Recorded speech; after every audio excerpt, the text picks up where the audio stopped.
Not recording yet. There you go. So, Kurt. Whoop, what happened? This Franka's disappeared. Stop recording. And I'm sorry. Go for it, girl. Hey, posterity. I love it. We are in some really big shifts and important times, critical times. Kurt and I are just wondering, the luminaries that we understand we are have a lot to do, a lot to even understand, conceptualize, and then to bring stuff into the world, to connect with people. And then there are our everyday needs. Like we have to put food on the table and a roof over our heads. And we have our friend Davidson in Kenya, who doesn't even know where his next meal is coming from. So it's not only our sustenance and keeping soul and body together, but boy, is there a lot of that needs doing elsewhere. So how do we even show up? What would be a good schedule? Like for the week, for the day, the week, the month, the year? And how can we optimize our time? And to highlight the question even more is, I'm talking about myself now. I'm naturally drawn to other luminaries, to other people who want to work for the greater good of humanity and prepare us for what's ahead, and having as much life and goodness for as many beings, sentient beings, but plants and everything, just celebrate life and sustain life, be part of that. In spite of how our democracies are taking funny turns, and there's a lot of headwind. Now, what I catch myself doing is I hang out with the likes of Kurt and Joy and Humanity Rising. And I'm not really intentional about how I use my time. I just learn stuff and talk about stuff when really my time is limited. And I'm the first one to be guilty of this. I just kind of float and have the odd intentional action I take. But the ratio between where I just float and hang, where the odd thing may be useful, an odd bit that I pick up within 2 hours, a lot of the stuff Kurt and I already know. Or one connection, a pointer, one link, that actually is productive to our cause. But really, the ratio isn't really good. Especially if, there are people who just so love drawing us in for their projects, running them by us. And So one idea is that Kurt and I already were highlighting the issue right now as we are in this room. The other is to collect the models that we're aware of. Kurt's a performance trainer, so he would know a lot about these things. And for example, a thing that I've gleaned from Humanity Rising is the model of the 3 horizons. The first horizon is your old life, your old needs and what you do. And the third horizon is your future life. The second horizon, it's like bell curves. You kind of live it to the peak, and then something comes up. It's the next curve, the next horizon. And right now, I think a good thing would be if we collect models like this. What do we do before we can fully live the third horizon?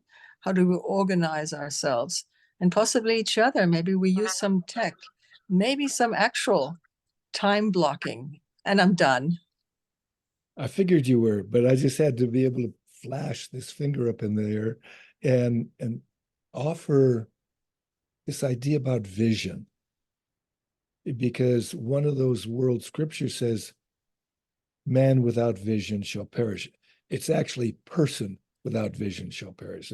That was written by men and all that. So let that kind of sexism go. And we allow a person without vision shall perish.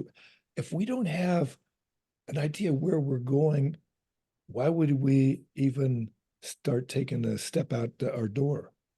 We won't. We'll stay in the house all the time. Where do we really want to go? And when you talked about there's so many things happening today, and we can jump here or there like a little butterfly or something. Sometimes I feel like that because I'm a tangentialist. So I go on this tangent and that tangent. And I've been asked to edit a book. I've been asked to be going over to Pakistan, asked to be on this podcast or that, and so on. How much time do I want to spend doing that? And how much time does Kurt need for himself? Well, me usually takes second fiddle, so to speak. Mm-hmm. The only thing that Kurt is concerned about, really speaking, is what's inside in the peace that he's experiencing all the time. If I get out of that peace space, then I use the peacemaker's meditation, and it gets very quickly back in. And that's why I, quote, work so hard to be able to get that kind of thing out to as many people as possible. You know, I started doing this since I was in 1974, no, 70, I would have to say 75. I brought it into the school system, meditation. And you see these kids light up. You see them calm down. You see them, I mean, this is in a ghetto school, right? And you get to do that kind of thing with your modalities and bringing much better performance in the business you're working with. And so each of us has a gift that we're given. And if we don't know that we have a gift, it's almost like, where's the juice in life? How is it that we can open our hand like this symbol behind me, the open heart? How can we give that gift so that that heart is filled up by more love? Why? Because nature abhors a vacuum. So if you keep giving, something's got to keep coming.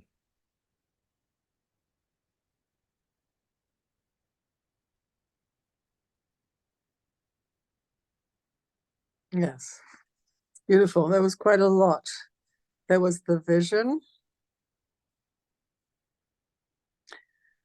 That would be a good thing to talk about. Although I think we all have the same ballpark kind of idea. I'm not so sure that, yeah, but anyway, it's very good to break it right down and then to connect our own gifts and passions and experience with it, rather than just to have the ballpark North Star. Yes. Well, the thing is, if we don't have the vision written down, it sort of dissipates. It gets out of our head and so on. But when we get to be able to write it down, mm-hmm. then we can express it more and attract it more. Yes. So Kurt's vision, let's say, of peace is because I believe total peace is possible.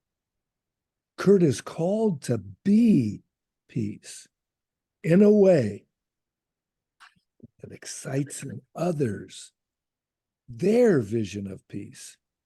And what's it result in? Uniting them as the powerful force in creating peace in everything, everything with peace. Because the more people have it written down and paying attention to it, what happens? It's on our mind, and we start to be able to smile like you are because you're thinking about peace, or you're thinking about how crazy this guy is with his symbol behind him and all that kind of stuff, or whatever you think. But it senses a lot more of what we want. And then what happens? Ooh, boom, boom, shambo. So that is still to be unpacked. And I just felt into me as you were speaking. Yes, maybe that could be a good homework, that we each dream individually for starters. I just realized that peace isn't my word. My word is harmony. Beautiful. So, and it may make a difference, it may not, I don't know, but really that we capture that the texture and the scent and the taste of how God's put it into each one of us. That's why we have so many freaking words. And it's And all then, the feeling is what we're trying to express in a word. And that's why a lot of indigenous people don't speak very much. They're constantly in that moment of feeling the resonance of everything around. So your resonance tuned in more with harmony, whereas I click with peace. Each of us is like a little different flower, and each is so beautiful. It may not even be, it may be represented in us if we were to like operationalize it, like really, okay, how do you know peace is about? How do you know harmony is about? And where's the delta? Where's the difference between what you may see around you? And so maybe if we operationalize it, it could be the same thing. Just my word is more harmony. And I'm coming from a background of I never studied anthropology. It's only psychology that I studied, but the way I've led my life, looking and marveling at the human differences, oh my goodness. And I was thrown into this world, even from, within my family, the differences between my American family and my German family, my Western German family, my Eastern German family. So already that before I even set out, with the matrix to process it intentionally, I was already learning stuff and sort of observing people and their differences respectfully and in a curious way. So there wouldn't have been lack of peace, but there wasn't necessarily harmony. So that's probably my background where that,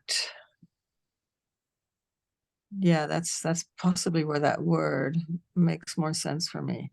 So we've got the vision piece, and then you've got your mantra that energetically and as a meaning puts you right back to where your vision is and nurtures you.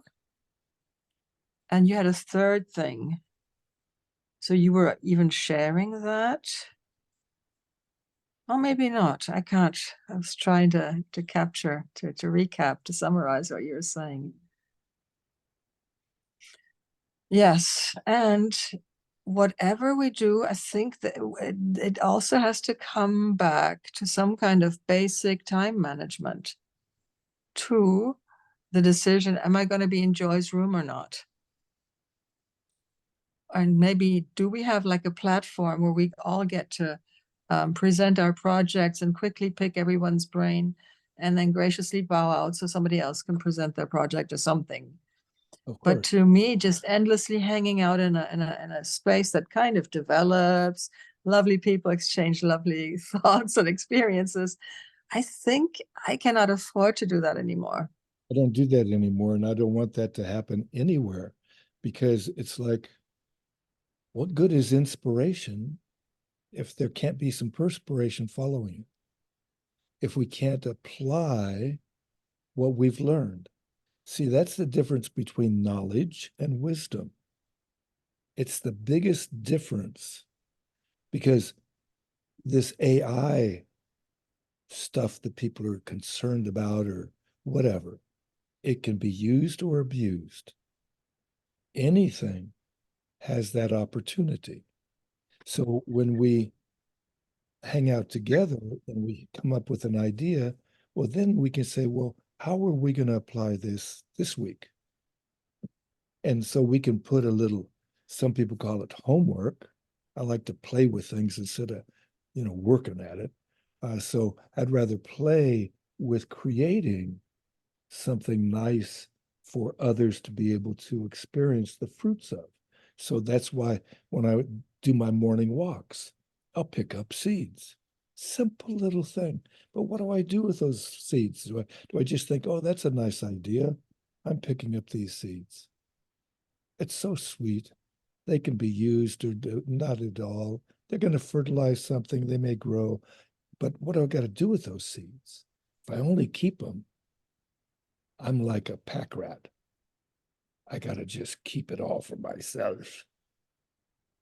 But this guy thinks, got to be useful. This guy, I mean, I support my family. I have great kids and so on and so forth. And I have neighbors that appreciate what we do and so on and so forth. So it's like having neighborhood meetings. We have them at our house.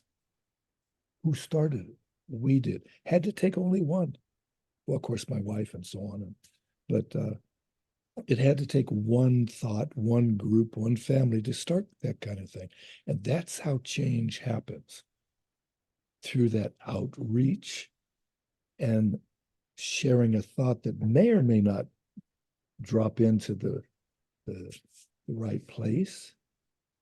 And somebody may misunderstand. When we do have a misunderstanding, we talk about it, and then things can be solved. And too often in school systems, that isn't always the case. So we basically are re-enculturating ourselves. We're changing from an old culture, one that is, here's the white man that's in charge of this, because look at him, he even has a beard. And he's telling me what to do, and he knows because he got his PhD. Well, my PhD is playing happily daily. So forget that other kind of piling it higher and deeper kind of an idea. Why not? So floating more thoughts that get into act. Playing happily daily. And what was the other acronym? Oh, piling it higher and deeper. Piling at higher and Yeah. deeper. Piling it higher and deeper. Oh, piling it higher and deeper. Yeah. Mm-hmm. Mm-hmm. Wow. I like that. So there's a North Star vision. Uh-huh. And then there are some immediate ways that you can make yourself useful in line with that North Star vision. So we've And gotten possibly, oh, go ahead. we've gotten into this thing. A person who was on one of the programs the Peace Lab created, Lois Farfel Stark, is coming out to Los Angeles this next week, next month, sometime this next month, and she's going to give a program on shapes that shape us. She gave a TED talk in, I think it was San Antonio or whatever, but she has a book out that talks about how societies certain shapes.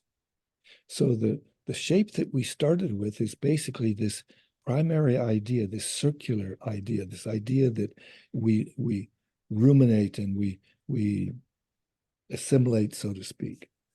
The vision, how to be able to create it. That's like a big circle.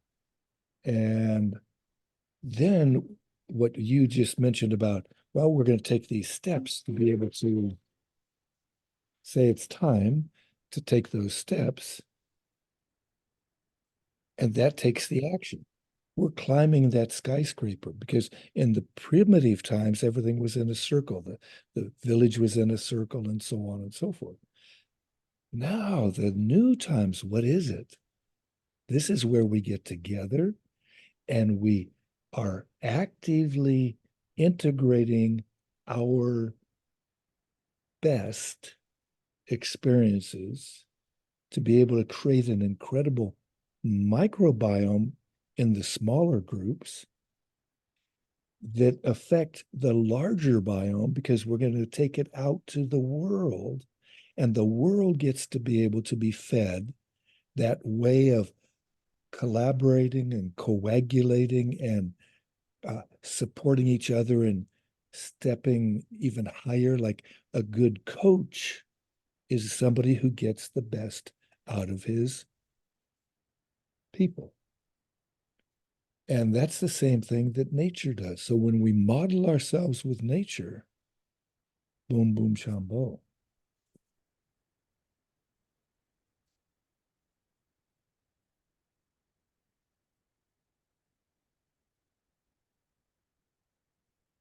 That's the torus. And the nice thing about that, interestingly enough, most people think the energy goes around that donut shape like this, but it actually goes like in a figure eight. And it doesn't go just in a figure eight, the same pattern, the same place. It is pulled in different ways by the energies that are near it. And so you may be affected by a thought that flies from Kurt. It triggers a different kind of a thought for you. And boom, you're flying in a new way on that Taurus. Taurus. Yeah. Talk to me about that. You're not talking about a bull, and you're not talking about the astrology. What are you talking about when you say Taurus? It's basically it's like a energy flowing in a donut shaped kind of a image. And many times people will think of it just going around like this on the circle of this donut. And some people have the idea that it flows in a figure eight in this torus. And Kurt's image of it is that it is, like I said, it's pulled around this donut, so to speak, in a figure eight pattern, but it is pulled in different areas because of the attractive energy, like your particular thought that prompted my other thought, and boom, boom, and here we are right now here. But we're in a totally different place than we were before. It's not the same old. Yeah, I was just wondering what the word meant because it seemed to mean like a bull kind of thing in Latin. But that's all right. I don't need to Totally. know the, the etymology of it. So I feel so strongly about all these people who watch Humanity Rising all the time. I'm not sure that watching the entire program is the best use, and everybody being in the after chat. I just don't know. And maybe I'm driven by some kind of scarcity model. There's little time only, and we need to focus each little thing on it. And, I'm coming from the corporate world where stuff is split up. And I still wonder, and it's possibly me. I feel like I want to connect with these people. I've got the fear of missing out, some serious FOMO. Oh my goodness. It means something to me, to watch it live. And when I'm really efficient, I don't watch it live.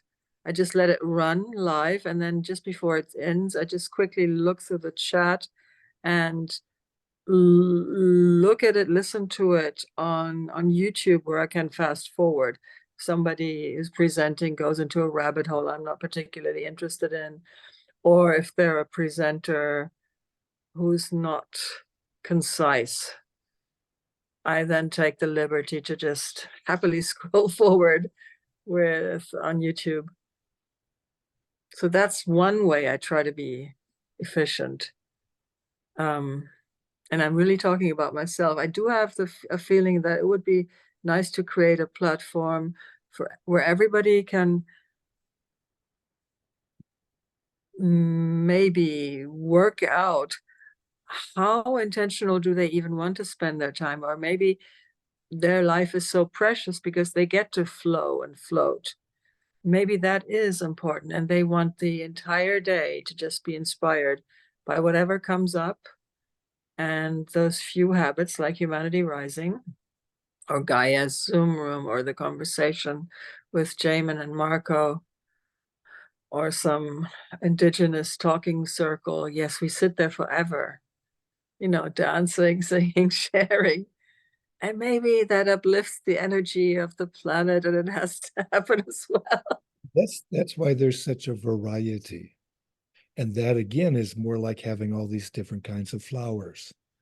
And so I've proposed to Jim a number of things in regard to expanding the reach of Humanity Rising, from getting the opposite kind of people, because we never have dialogue between Jordan Peterson and let's say Jim or myself or somebody else, or Ben Shapiro, Ben Shapiro, another one, and so on. Joe Rogan. I'd love to have Joe Rogan on. I'd love to dialogue with him. And that's the important thing, is that when we do dialogue with the person, because Joe is a supreme artist of it, I think. He gets into the nitty-gritty and searches out the key juices, so to speak. And that's vital. But to be able to have this, you're attracting Joe Rogan's people to, along with our people, to be able to see the two. And we're attracting Jordan Peterson's and our people and so on, so that we can really meld the things that are valuable, because we're all seeking the truth. We're all seeking the joy. We're all seeking the essence of life, instead of thinking, well, how are we separate? Well, that's the media bullshit. That's what the media likes to do, because they get more watchers. They get their side watching them forever. And so, okay, we got them well conditioned. And instead of being a well conditioned animal that can do the tricks in the circus, we are free spirits and flowing with Mother Nature and eating the right amount of food rather than gorging ourselves, and eating the most nutritious food, unlike what most of the people on the planet are forced to eat because of the way that the corporate structure has driven it. And now we get to also create better structures. And I'm going to, oops, I'm sorry. I did, meant to stop the, I'd like to just a moment, say please.